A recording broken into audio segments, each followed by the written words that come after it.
Hello, my name is Felipe, and I came here to discuss about the two videos that were presented for us to comment. Okay, as I always say, I still struggle speaking English and developing it. That's why I wrote it. What I'm gonna speak it and say, and I'm gonna read it and do it right now. Okay, education is one of the most important things in the world. It is the only thing that no one can take away from you in any circumstance. As much knowledge as a person can gather, it is better for his personal growth. But in a world of so much distraction, how it is possible to learn? This is the topic of the presentation of the founder of the Duolingo. Being totally honest, I loved how he ran the presentation and how he showed us a lot of things in this presentation. Calm, making appropriately jokes, and be easy to understand what he was saying. On the top of that, I always found his app so interesting. So learning more about that was really, really cool. Making foreign language be available for anyone to learn is a treasure. Before Duolingo coming out, especially in poor countries, learning a foreign language was exclusively for rich people. Beyond that, the way Duolingo works is very adaptable to today's society. We never had so many distractions as today would present. It is a challenge to keep a concentration for too long in one thing. If you highlight the app runs in a cell phone, this is even harder. However, give you a challenge, putting reminders and transforming the app almost like a game, you may much more entertained. Duolingo teaches our current system of education that it can be adaptable and still be functionable. I think the way we are still taught are not adequate for today's society. Traditional learning still try to put the teachers to be speaking for a long time in a classroom, and I don't think this works anymore. Maybe making it more fun and like Duolingo could improve our learning a lot. Second video was explaining that how we learn something is actually more important than what we learn. Have you ever crammed for an exam memorized pages of information only to forget it all the next day? I think most of us have done that.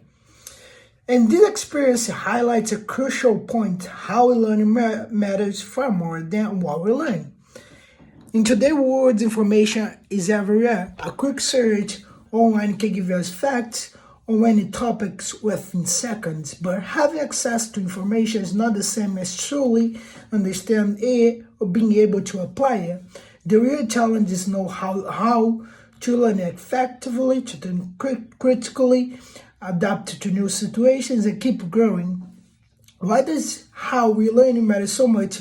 Because the world is changing fast than ever, as I pointed out in the first video that I was just talking about. New technologies emerge, industries evolve, and knowledge that seemed essential yesterday may become irrelevant tomorrow. If you only focus on what we learn a specific fact or read the skills, we risk falling behind.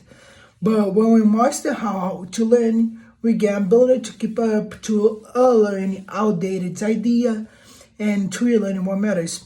Learning becomes a lifelong process rather than one-time achievement. Think about these two students decided to learn coding. One memorized lines of coding and definitions. The other builds small projects, make mistakes, and experiment. Which one of you do you think will be better prepared to solve real world problems? The second student, of course. Why? Because they didn't just absorb information, they engaged, apply it, and learning how to adapt.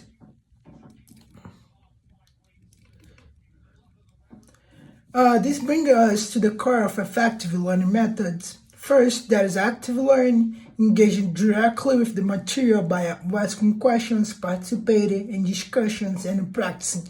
Next is deep learning, going beyond memorizing to truly understand concepts. Then comes reflective learning, where you pause to think, what did I learn? How can I apply it? Finally, adaptive learning teaches us to embrace failure, learn from it, and adjust our strategy. All of these methods have something common. They focus on how we approach learning, not just while we're learning. They develop skills like critical thinking, problem solve, and creativity. These skills that can be applied to any subject in any field. Curiosity also plays a big role. When we are generally curious, we are motivated to explore, experiment, and understand. This curiosity fuels critical thinking, allowing us to question information, connect ideas, and find innovative solutions. As Albert Einstein famously said, education is not the learning of facts, but the training of the mind to think. To wrap it up, I want to remember this. While you're learning today may become outdated tomorrow, but how we learn our ability to think, adapt, and keep growing, you always be relevant.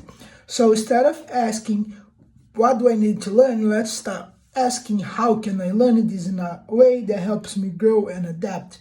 Because in the end, the skill of learning itself is the most powerful thing and we can ever master. On the top of that, I'd like just to add, especially for foreign language, when you know how to learn it, it's much more important that while we learn it, because if you know how to learn a language, you can apply this to another language when you start doing it, when you start learning. For example, I started learning English, and let's say that I want to start learning Korean. I can do the same things that I had done for English to apply for another point, another language, So that was my view from the two videos. I hope you like it. I hope it was not that bad. I hope you understood me. Thanks.